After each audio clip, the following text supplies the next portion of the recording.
నాకు ప్రాణ సమానమైనటువంటి అనకాపల్లి తెలుగుదేశం పార్టీ కుటుంబ సభ్యులందరికీ పేరు పేరున నమస్కారాలు, అభినందనలు, శుభాభినందనలు. మీ ఉత్సాహం చూస్తూ ఉంటే చాలా ఆనందంగా ఉంది. నేను ఎప్పుడు చెప్తాను, తెలుగుదేశం పార్టీ అనేది మామూలు వ్యవస్థ కాదు. ఎవడైనా మనతో పెట్టుకుంటే వాడు ఫినిష్ అయిపోతాడు తప్ప అంత ఈజీగా మనం వదిలిపెట్టాం.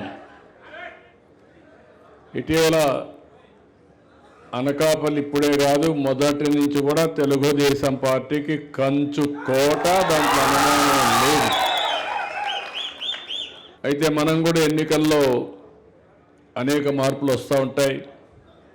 ఈసారి ఎన్నికలు రాకమునిపే ఒక ఆలోచన చేశాం. ఈ రాష్ట్రంలో ఒక దుష్ట పాలన ఉంది, రాష్ట్రాన్ని భ్రష్టు పట్టించారు, ఈ రాష్ట్రాన్ని పునర్నిర్మాణం చేయాలి. ఆ సమయంలో స్వచ్ఛందంగా పవన్ కళ్యాణ్ గారు ముందుకొచ్చి జనసేన అధినేత పూర్తిగా సహకరించడం, ఆ తర్వాత మనం ఈ రాష్ట్రాన్ని పునర్నిర్మాణం చేయాలంటే బీజేపీ కూడా అవసరం, ముగ్గురం కలిసి పోటీ చేస్తే తప్ప రాష్ట్రాన్ని కాపాడుకోలేమని ముందుకు పోయాం. అయితే చాలా ఎన్నికలు చూశాను, కానీ 2024 ఎన్నిక నా జీవితంలో ఎప్పుడూ చూడలేదు అలాంటి ఎన్నిక. దానికి కారణం మీరందరిలో కూడా బాగా పూర్తిగా ఛార్జ్ అయిపోయారు. పక్కన చూడలా ఒకటే ఆలోచించారు, ఈ రాక్షసులు పోవాలి, రాష్ట్రాన్ని కాపాడుకోవాలి, అదే ధ్యేయంతో ముందుకు పోయారు. దాంతో ఎన్నో విక్టరీస్ చూశాను, కానీ ఈసారి గెలుపు మాత్రం నా జీవితంలో చూడలేదు. పోటీ చేసిన వాళ్ళల్లో 94% స్ట్రైక్ రేట్ రావడం ఇది ఒక హిస్టారికల్ చరిత్ర. ఇప్పుడు నేను చూస్తే అప్పటికి ఇప్పటికీ ఇంకా కొంచెం పెరిగింది, ఓట్లు పెరిగాయి. దానికి కారణం మీరందరూ పనులు చేయడం. నేను కూడా మీరు చూస్తే ఒక పక్క సంక్షేమం, సూపర్ 6 అన్నాం, సూపర్ 6ని సూపర్ హిట్ చేయడమే కాకుండా ఊహించిన దానికంటే ఎక్కువ చేయగలుగుతున్నాం. ఇంకా నిరంతరం కూడా ముందుకెళ్తాం. నేను ఎన్నోసార్లు చెప్పాను, నా ఆలోచన ఒకటే, మనం కష్టపడేది ప్రజల కోసం, నిరంతరం ప్రజల్ని ఎంపవర్ చేసుకుంటూ ముందుకు పోవాలి. అందుకని నేను ఏమాత్రం కూడా ఎన్ని ఇబ్బందులున్నా చెప్పిన మాట నిలబెట్టుకోవడానికి ముందుకు పోయాం. ఇంకొక పక్కన మన బ్రాండే మీరు చూస్తే అభివృద్ధి, ఒక పక్క సంక్షేమం, ఇంకొక పక్క అభివృద్ధి. అభివృద్ధిలో మీరు చూస్తే గడిచిన 1.5 సంవత్సరాల్లో దగ్గర 18 నెలల్లో 21 లక్షల కోట్ల రూపాయల పెట్టుబడి వచ్చిందంటే అది మన బ్రాండ్. ఈ రెండు వచ్చిన తర్వాత నేను సుపరిపాలన, నేను ఎప్పుడూ మాట్లాడుతూ ఉంటాను. నన్ను చూడంగానే ప్రతి ఒక్కరిలో ఒక నమ్మకం వస్తుంది ఇండస్ట్రీలో. మొన్నే విశాఖపట్నంలో మీరు చూశారు. అందులో మీరు చూస్తే ఒకప్పుడు ఈజ్ ఆఫ్ డూయింగ్ బిజినెస్ మాట్లాడాం, ఇప్పుడు స్పీడ్ ఆఫ్ డూయింగ్ బిజినెస్ మాట్లాడుతున్నాం.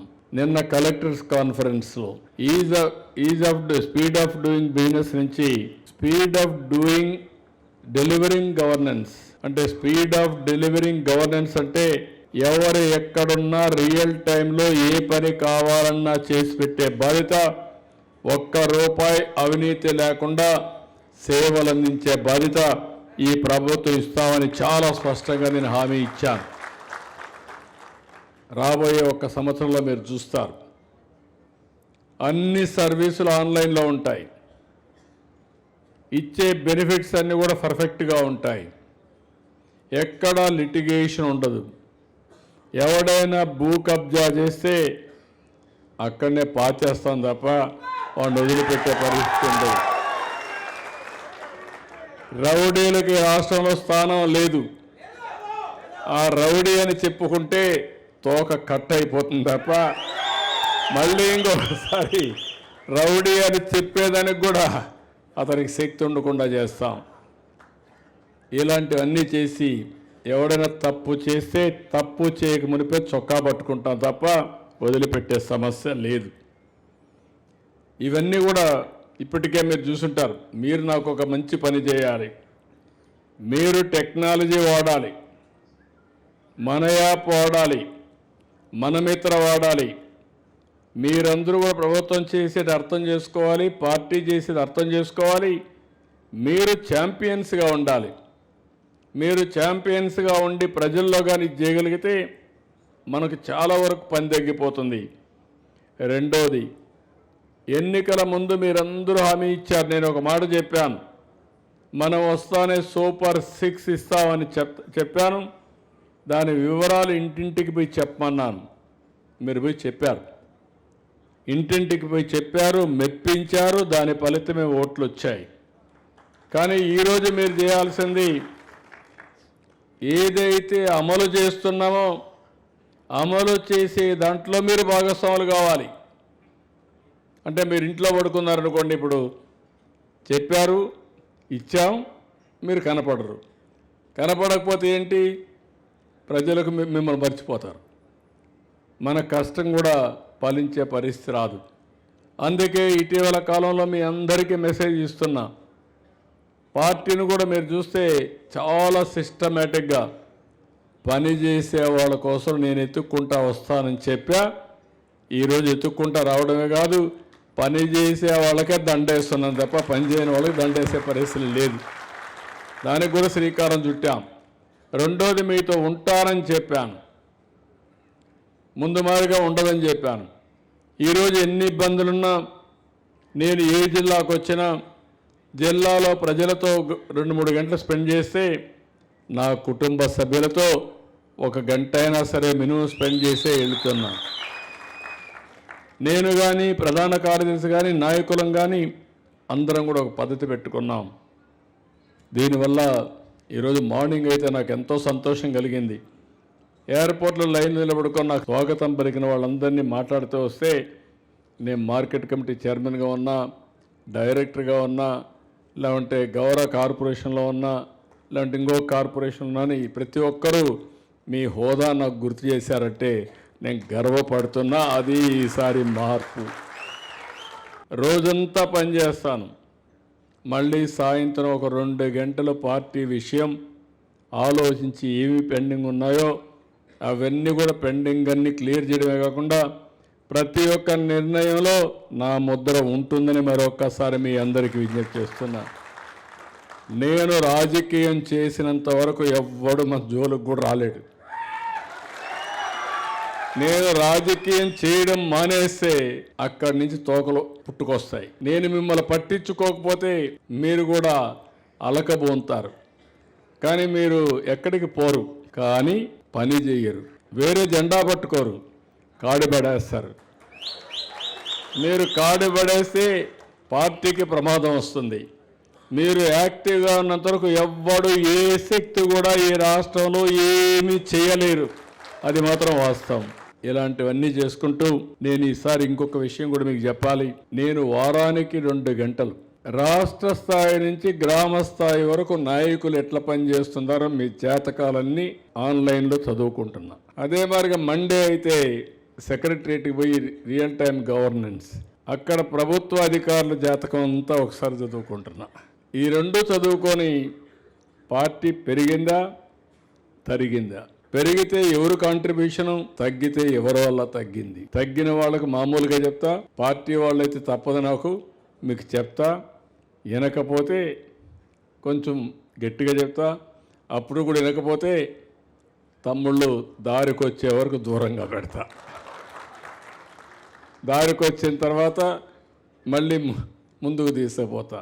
ఎందుకంటే మీరు గుర్తుపెట్టుకోవాలి, జీవితంలో ఇంకొకసారి తెలుగుదేశం పార్టీ ఓడిపోయిందనే అపవాదు మనకు రాకూడదు, రాదు.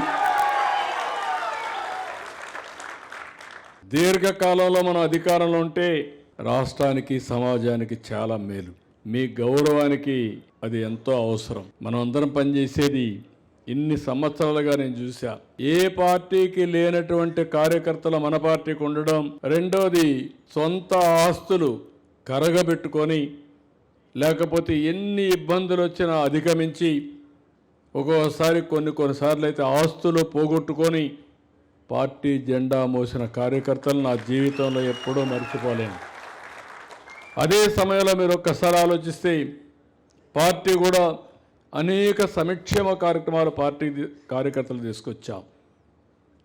నిన్న ఈ సంవత్సరం కూడా దగ్గర ఇప్పటికే 33 కోట్ల రూపాయలు ఇన్సూరెన్స్ కింద మీకు డబ్బులు ఇచ్చాం.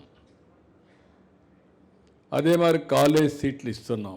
మన కార్యకర్తలు వచ్చినప్పుడు నేను ఒకటే చెప్పా, దానికి హద్దులు లేకుండా నా కార్యకర్త అనారోగ్యం పాలైతే పూర్తిగా కాపాడుకునే బాధ్యత నేను తీసుకుంటున్నానని చెప్పి కూడా నేను మీకు తెలియజేస్తున్నా. రేపు రాబోయే రోజుల్లో 1 ఫ్యామిలీ 1 ఆంటర్‌ప్రెన్యూర్ అన్నాం. 1 ఫ్యామిలీ 1 ఆంటర్‌ప్రెన్యూర్ అన్నప్పుడు దాంట్లో కూడా మనం అగ్రస్థానంలో ఉండాలి. అగ్రస్థానంలో ఉండాలంటే మీలో అలాంటి ఆలోచన ఉండే వ్యక్తులందరూ కూడా శ్రద్ధ చూపిస్తే వాళ్ళందరికీ హ్యాండ్ హోల్డింగ్ కానీ, ట్రైనింగ్ కానీ, అవసరమైతే కోఆర్డినేషన్ కానీ ఏం చేయాలని అవన్నీ చేస్తాం. ఇప్పుడు పార్టీ ఆఫీస్లో 2 ట్రైనింగ్లు కార్యక్రమాలు జరుగుతాయి. ఒక ట్రైనింగ్ ప్రోగ్రాం మిమ్మల్ని రాజకీయ నాయకులుగా తయారు చేయడం, సమర్థవంతమైన రాజకీయ నాయకుడిగా తయారు చేయడం.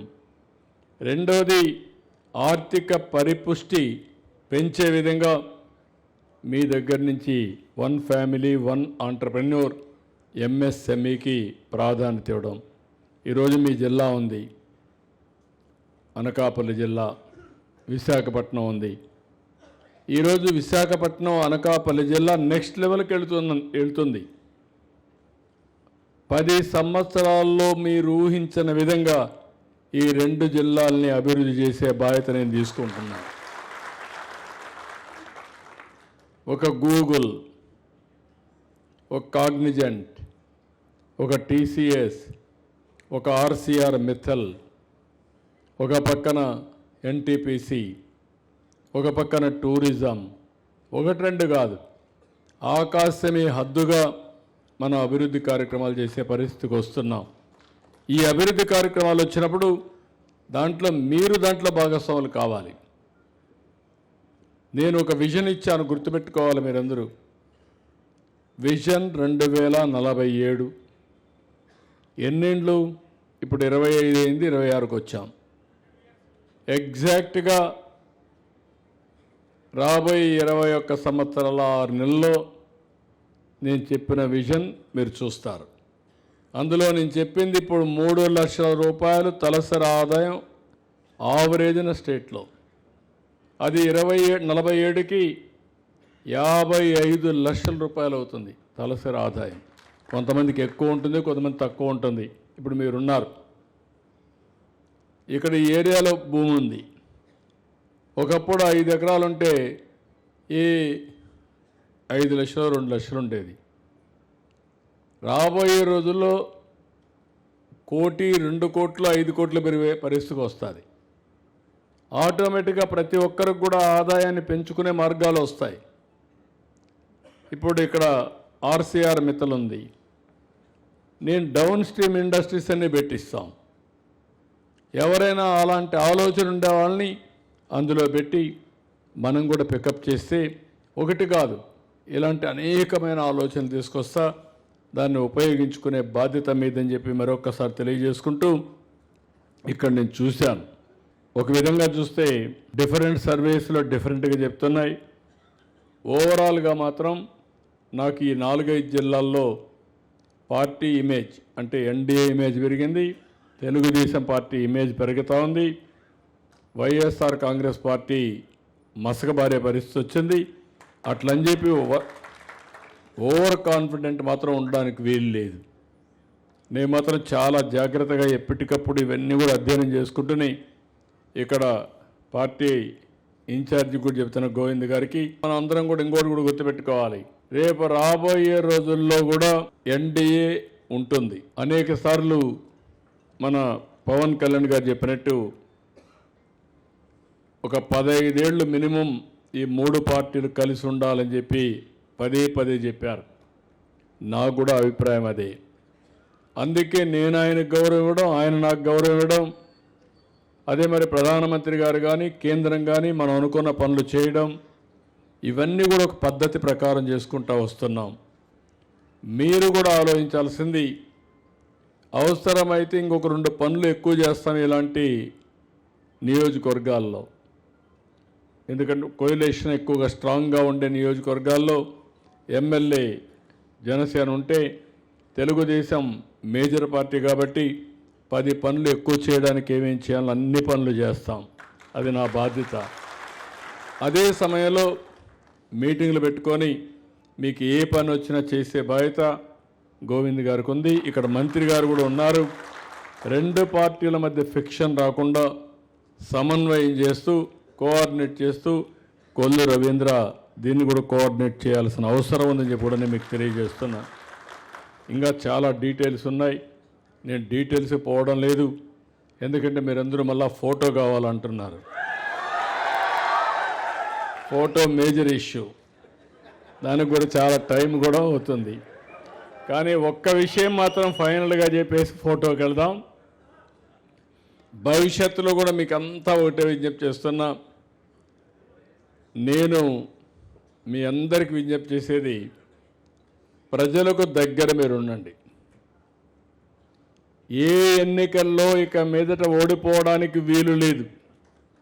అది వార్డు కావచ్చు, పంచాయతీలో వార్డు కావచ్చు, మున్సిపాలిటీలో కౌన్సిల్ కావచ్చు, అన్నీ మనమే గెలవాలి. గెలవాలి అంటే అనునిత్యం ప్రజలతో మీరు సంబంధాలు పెట్టుకోవాలి. అవుట్ రీచ్ కానీ, కమ్యూనికేషన్ కానీ, నెట్వర్క్ కానీ, సోషల్ మీడియా కానీ మీరు చేసుకోవాలి. అది మీరు చేసుకుంటూ ఉంటే మీరు ప్రజల్లో పరపతి పెంచండి. మీ పరపతి పెంచే బాధ్యత నాది. మీరు మాత్రం ప్రజల్లోకి పోకుండా నాకు గౌరవం ఇవ్వమంటే, నా దగ్గరకు వచ్చి నా ప్రదర్శన చేస్తే నేను మాత్రం అలాంటి వాళ్ళని క్లియర్ కట్గా దూరంగా ఉంటా. కాబట్టి ఇప్పటి నుంచి ఇప్పటికే మీరు చూసుంటారు, పదవులు ఇచ్చేటప్పుడు 100 సార్లు ఆలోచిస్తున్నా. మీ ఫోటోలు కూడా చూసుకుంటున్నా. అందుకే ఒకసారి వచ్చినప్పుడు మళ్ళీ ఒకసారి రీకలెక్ట్ చేసుకుంటా ఉంటా. ఫోటో, హిస్టరీ, జాతకం, పర్ఫార్మెన్స్, పబ్లిక్ ఫీడ్బ్యాక్. మొన్న మీరు చూస్తే ఇప్పుడు కూడా వచ్చి ఉంటాయి మీకు. నా మీద వచ్చింది నేను అడిగా, ఎమ్మెల్యే మీద అడిగాం, ఎంపీని అడుగుతాం, కలెక్టర్ని అడుగుతాం. మీరిచ్చే ఇన్ఫర్మేషన్ ఒక 12-14 ఇన్ఫర్మేషన్ తెప్పించి అన్నీ బేరీ చేసుకొని వడగట్టి ఎవరు సమర్థులు, ఎవరి వల్ల నష్టం వస్తుంది, లాభం వస్తుంది, 2 చేసి రాబోయే 6 నెలల్లో యాక్షన్ ప్లాన్ తయారు చేసుకున్నాం. నేను ఒకటే చెప్తున్నా, ఎమ్మెల్యేలకు కూడా చెప్పాను, నేనేదో ఎలక్షన్ అప్పుడే మీతో మాట్లాడతాను లేదు. మీరు తప్పు చేస్తే ఇప్పుడే చెప్తా, అప్పుడు కూడా నా మాట వినకపోతే కంట్రోల్ చేస్తా, కంట్రోల్ చేయకపోతే రామ్ రామ్ అని నమస్కారం పెడతా. నాకేం బాధ లేదు. అంత ఫర్మ్గా ఉండి పార్టీని కాపాడుకుందాం. పార్టీని కాపాడుకోవడమే కాకుండా ఎప్పటికప్పుడు ప్రజల్లో చూశాను ఈరోజు కూడా, స్వచ్ఛ ఆంధ్రప్రదేశ్కి వస్తే బ్రహ్మాండమైన రెస్పాన్స్. అంటే నాకు కూడా ఒక సాటిస్ఫాక్షన్. రాబోయే 3 నెలల్లో 4 నెలల్లో మ్యాక్సిమం 1 ఇయర్లో ఈ రాష్ట్రం మొత్తం ఇంట్లో ఉండే చెత్తను పొడి చెత్త, తడి చెత్తగా మార్చి అక్కడి నుంచి కాంపోస్ట్ కానీ లేకపోతే ఈ చెత్తను తీసుకుపోయి కరెంటు తయారు చేసుకొని ప్రతి ఒక్క ఊరు, ప్రతి ఒక్క గ్రామం ఒక పరిశుభ్రమైన గ్రామంగా తయారు చేసుకుంటున్నారు. అనేకమైన వినూత్నమైన కార్యక్రమాలు తీసుకొచ్చాం. దీనివల్ల రాబోయే రోజుల పొలాల్లో ఉండే గడ్డి దగ్గర నుంచి సర్క్యులర్ ఎకానమీలో ఎలక్ట్రానిక్ వేస్ట్ దగ్గర నుంచి ఎవ్రీథింగ్ అవుట్ కన్వర్ట్ ఇట్ అనేది సర్క్యులర్ ఎకానమీ ద్వారా ముందుకు పోతున్నాం. ఇది చేయగలిగితే నేను ఎప్పుడో 3 డికేడ్స్ ముందు స్టార్ట్ చేశాను. పచ్చదనం, పరిశుభ్రం, అదే మరి నీరు మీరు అనే కార్యక్రమాలు. ఈరోజు మీరు చూస్తున్నారు నీరు మీరు కార్యక్రమం. రేపు తొందరలోనే విశాఖపట్నం వరకు ఉత్తరాంధ్ర సుజల స్రవంతి వస్తుంది. ఇది శ్రీకాకుళం వరకు తీసుకెళ్తాం. ఈ సంవత్సరం 2-3 నెలల్లోనే ఈ నీళ్లు తీసుకొచ్చే బాధ్యత తీసుకుంటాం. ఫైనల్గా మిమ్మల్ని కోరేది, మళ్ళీ విజ్ఞప్తి చేస్తున్నా, ట్రెమెండస్ అభివృద్ధి చేస్తున్నాం. నా జీవితంలో నేను ఊహించినటువంటి అభివృద్ధి చేయగలుగుతున్నాం. అదే సమయంలో మిమ్మల్ని కోరేది దీన్ని ఓట్లుగా మార్చే బాధ్యత మీది. మొన్న మనకు వచ్చింది 57% ఓట్లు వచ్చాయి. 94% స్ట్రైకింగ్ రేట్ వచ్చింది. ఒక 4-5% పెంచితే 100 సీట్లు మనమే గెలుస్తాం. ఎప్పుడు కూడా వై నాట్ ఎవ్రీథింగ్ మనం మంచి పని చేసినప్పుడు అన్ని గెలవాలని లక్ష్యంగా పెట్టుకుంటాం. నేను గవర్నమెంట్ కూడా డ్రైవ్ చేస్తున్నా 80% సాటిస్ఫాక్షన్ లెవెల్ ఉండాలని. ఇప్పుడు 70%కి రీచ్ అయ్యాం. ఇంకొక 10% రీచ్ కావాలి. ఏదైనా ఒక సేవలో కానీ వెనకానుంటే, ఒక యూనిట్లో వెనకానుంటే అక్కడ ఏం జరుగుతూ ఉందో అధ్యయనం చేసి దాన్ని కరెక్టివ్ మెజర్స్ తీసుకుంటున్నాం. మీకు కూడా అంతే. పొలిటికల్గా పలాని ఊరిలో పలాని యూనిట్లో నష్టం వస్తుందంటే ఎందుకు వస్తుందో అధ్యయనం చేస్తా. పలాని బూత్లో నష్టం వస్తుందంటే ఆ బూత్ కూడా అధ్యయనం చేస్తా. ఒకవేళ ఆ బూత్లో ఉండే వ్యక్తి సమర్థుడు కాకపోతే సమర్థుడు ఎక్కడున్నాడు ఎతికి అతన్ని పెడతాం. ఆ విధంగా ఎక్కడ కూడా వీక్ లింక్స్ లేకుండా మొత్తం స్ట్రెంగ్తన్ చేసుకుంటే, రీస్ట్రక్చర్ చేసుకుంటే మనకు ఇంకా ఓటమి సమస్య ఉండదు.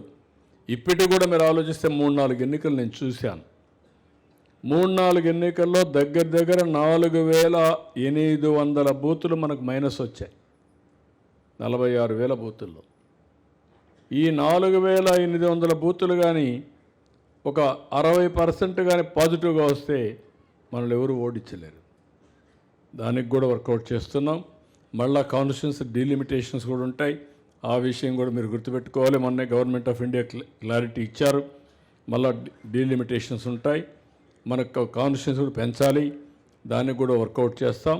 అల్టిమేట్గా మిమ్మల్ని నేను కోరేది సమర్థుల్ని ఎంపిక చేసే బాధ్యత నాది, సమర్థులుగా తయారయ్యే బాధ్యత మీది. Thank you one and all. Good luck.